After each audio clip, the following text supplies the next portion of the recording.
So I was talking about previous neurology visit. I had a normal MRI done, which came back clean, and I also had carotid artery Doppler, came back clean, and then I had a tilt table test. It was only going to show so much though because I was on a high dose of clonazepam/Klonopin at the time, and that medication is given to people to stop them from feeling near faint. So of course, it was a perfectly good reason why I didn't faint during tilt table. Tilt table happened to be a lot different than I thought it was going to be anyways. I've seen crazy versions on like Dr. House where they like lay you down, sit you back up to, because that makes sense, because that's what I was having a lot of problems with, was going from laying to sitting to standing, and that's why I was diagnosed with vasovagal syncope in the first place. I guess more like vasovagal near syncope, because I never have actually fainted as far as I know. Might have been like one time for a split second when I laid down and like so much blood rushed to my head, which is supposed to be the opposite of what it's supposed to do. You're supposed to, usually if you faint, blood rushes to your head and you wake right back up.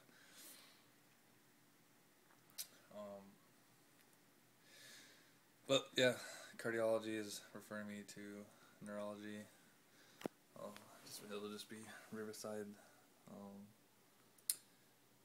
coming to me instead of me going to the Adena Hospital. So they're gonna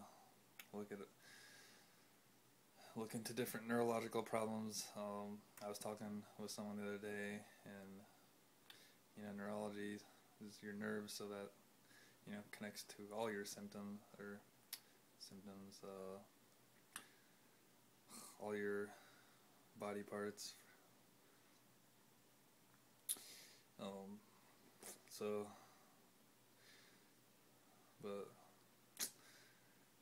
I think, I remember the nurse from cardiology said, she's like specifically said they're gonna look what's going on upstairs, which, I mean, did a normal MRI in the past, but I know I'm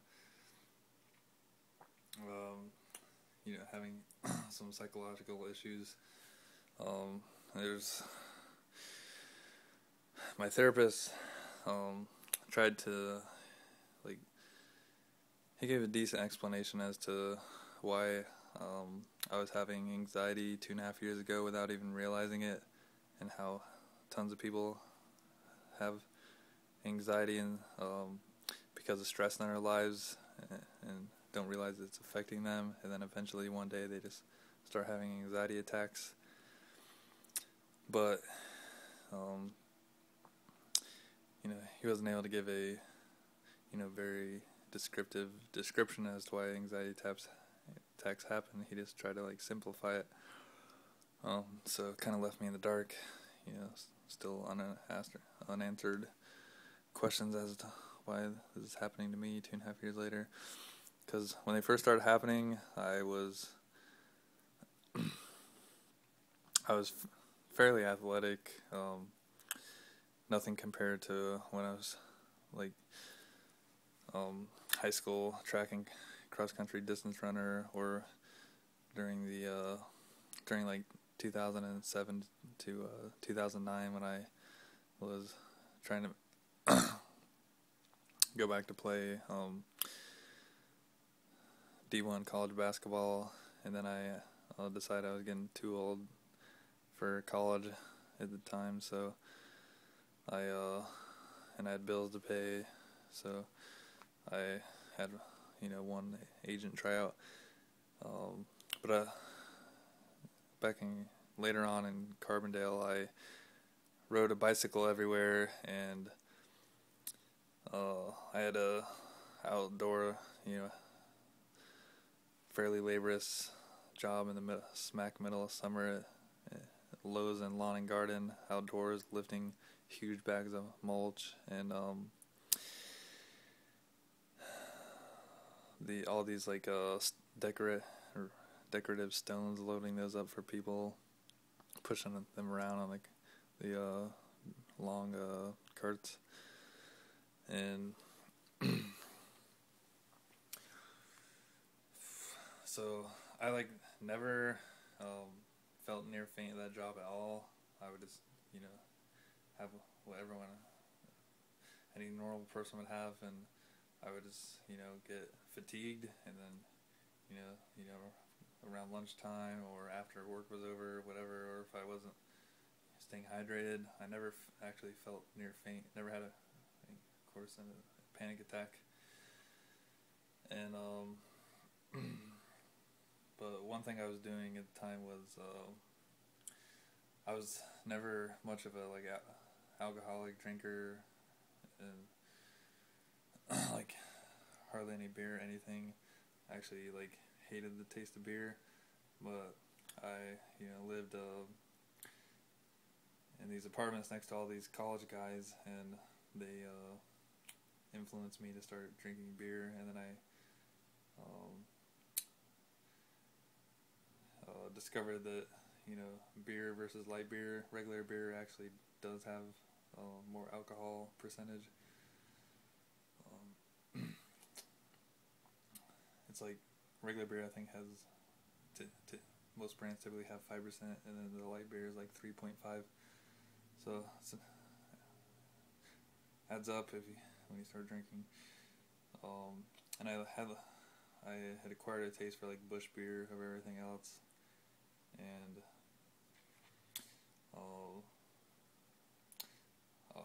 I've always wanted, to this day, of the beer drinking had contributed to like my first near faint episode, and then continuous anxiety attacks after that. On top of the beer drinking, the night I had my first near faint episode, it was like 12:30 at night, and I was gonna say beforehand, not only was my job strenuous, but it was 3 miles each way, and so and then I was going crazy. I was making more money. Let me start over. We had hour lunch breaks, which was cool, and so I would speed on my bike to go back to my apartment, 3 miles back, and I would hop online, play on the Merge Network poker, and I would, on a lot of days, I would make more money playing 30 minutes of poker than I would my entire day of making like $8.73 at Lowe's for 8 hours, and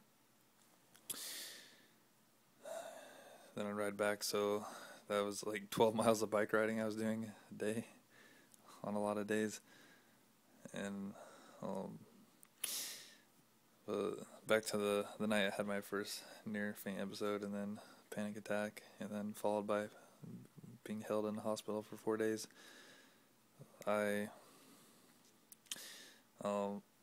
Walmart Supercenter was a little farther down the road than Lowe's was.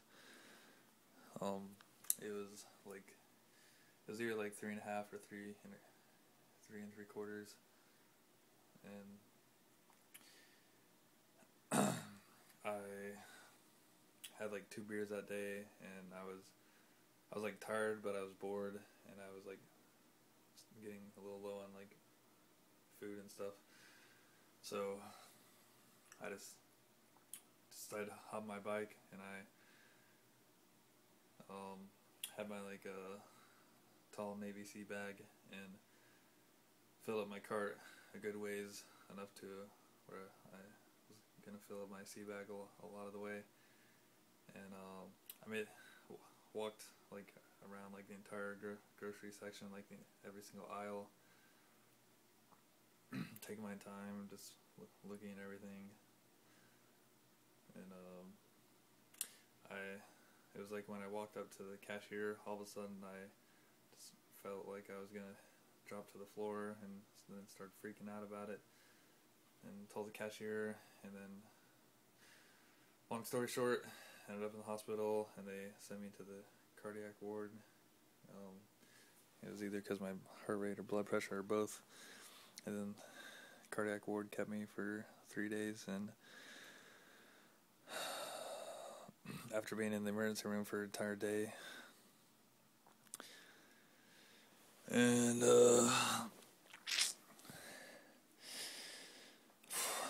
they did like heart catheter, they came back clean, went through my groin, took pictures of my heart, and I had slightly irregular heartbeat and some palpitations, so the cardiologist decided to put me on metoprolol beta blocker. It was trying to remember how much it was. It was 20 milligrams a day starting out, and that was the highest I was ever on, if I have the 20s correct. Yeah, I think it was it wasn't the Toprol XL, which lasts 24 hours, is the generic you had to take twice a day, so I think it was 2 10 milligram tablets, if I remember correctly. I don't know, I have to go through my own medicine. But, let's see.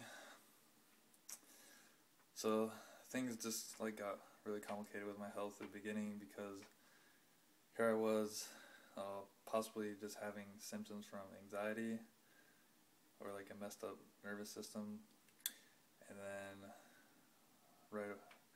shortly after I was put on the beta blocker, which, by the way, I wasn't put on the beta blocker until after my 4-day stay in the hospital. I had to come back, and they gave it to me. So that I did have an issue where when I sat up and then stood up, my blood pressure would lower. So that completely explained why I was feeling near faint. But a lot of times vasovagal is either and that's what vasovagal syncope is, or that's what makes people pass out or come close to passing out. And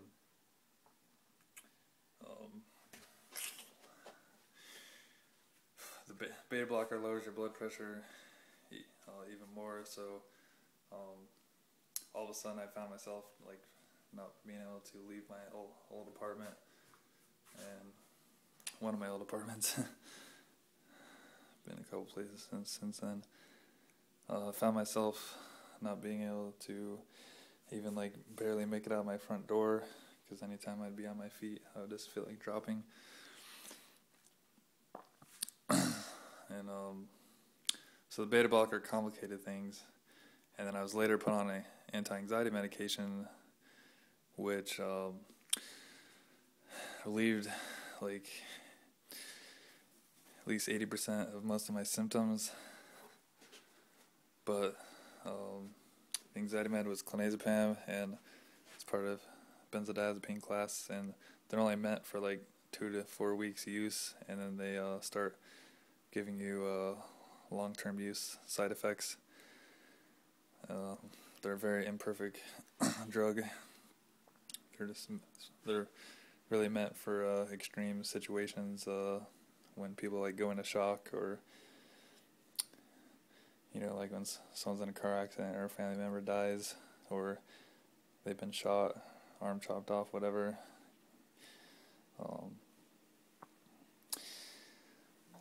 But yeah,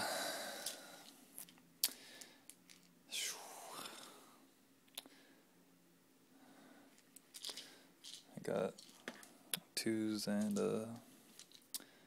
5s. The reason I have 2s and 5s is so I can get both odd and even numbers as I taper down. But yeah,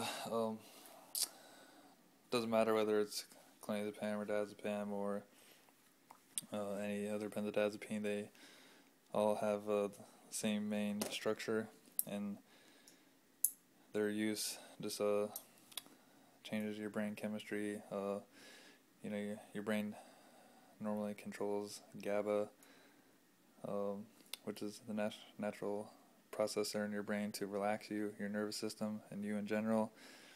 And that drug, once you start taking it, it's just like taking steroids, where your steroids start doing the job of giving your body testosterone, and then your body stops producing its own natural testosterone. So the same thing with GABA in your brain with this med. And feel free to look up the Wikipedia pages of long-term use effects of benzodiazepines, and then also the withdrawal symptom page is interesting also. And then there's all these papers down here are part of what's called the Ashton Manual. It's like the best withdrawal patient handbook I could find online. And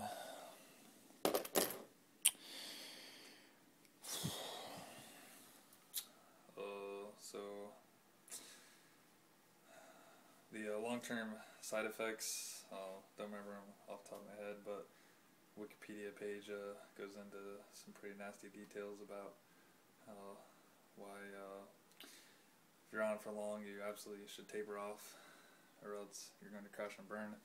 It basically, to skip all the lesser threats, says that after like 30 years of use, it'll kill the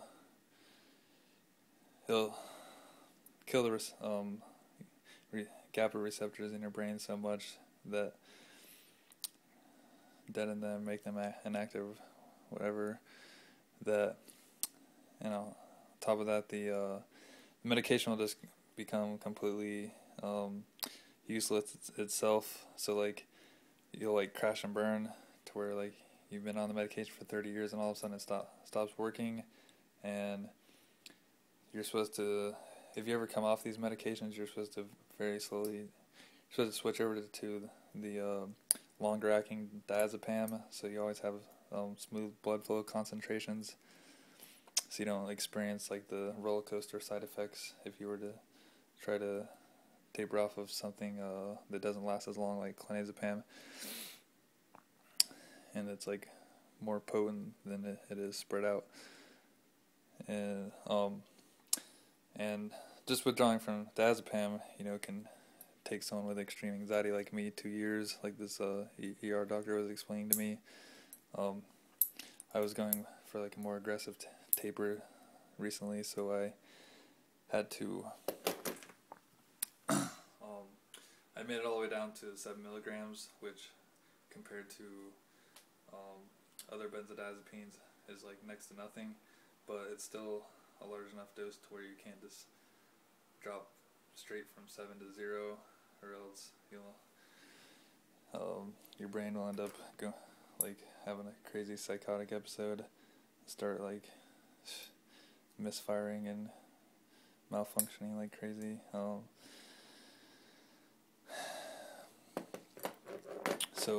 And I was, during like the first part of the taper stage, you drop down like 2 milligrams at a time. It's kind of, I had to like recalculate this math for like the dosage. I was coming off of clonazepam 1.25, and this was a chart for 1.5, and I had to like redo my math like twice. Let me see an example here though. If you can read this, see how it goes from one of your doses goes from 10 to 8, and it says like every 1 to 2 weeks, and it's supposed to be depending on how you feel, and if you want to take a little bit longer, you absolutely can. It's just the ultimate goal is to eventually get off, so you don't end up being one of those people that crash and burn after 30 years.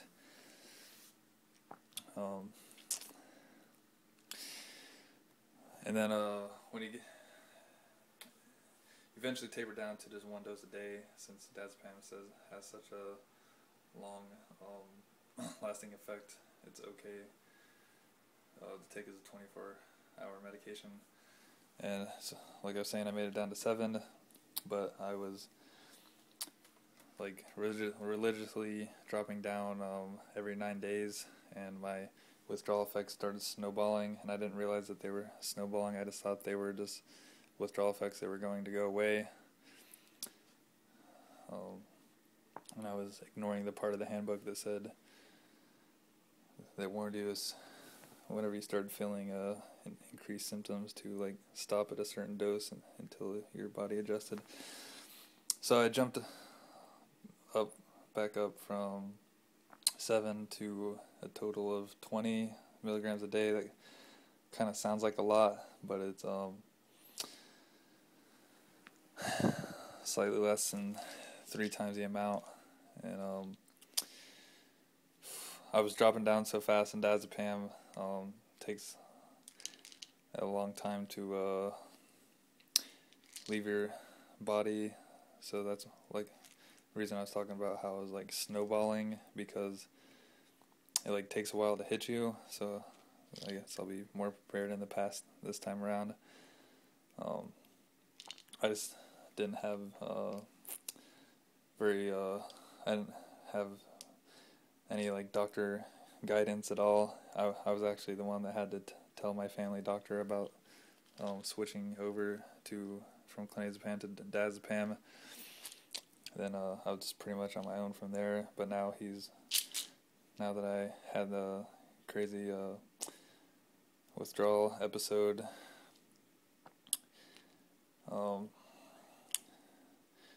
and pretty much started going like brain dead for a while,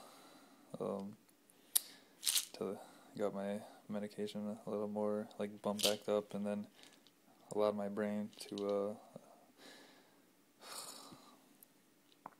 come around after what I had went through. I felt like it went through a blender after what I experienced a week ago. So I'm just back up to 20 now.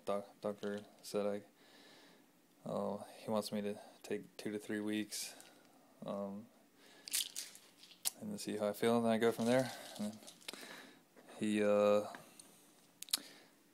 least agrees that should try and taper off.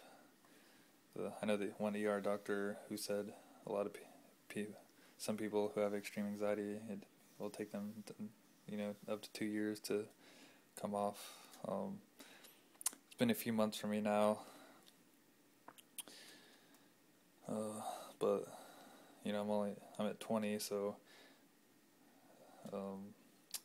there's no way, as long as even if I take my time this time, that shouldn't take me 2 years.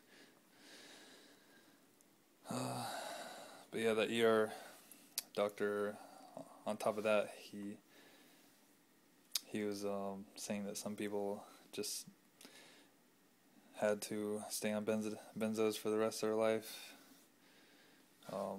which I just instantly wanted to have like a debate with him, because I've like read so much about it since I've been on these for so long and dealing with them, and read so much about why I needed to taper off. I don't know. I like to hear like someone's argument as to why some people just need to stay on it, but it just doesn't make. I don't know. The only reason it makes sense from the information I have is that benzos are the only medication that would help a particular person, and it was just their best option despite the crash and burn effect they're eventually going to have to deal with, which is might as well say it's probably gonna could likely be the end of someone's life because they're relying on this medication. All of a sudden, it's not working. And then messes up your brain so much, you might as well be dead. So, yeah, I'd like to read more up on the arguments of the pros of people staying on it. I absolutely don't want to after reading all the extreme cons.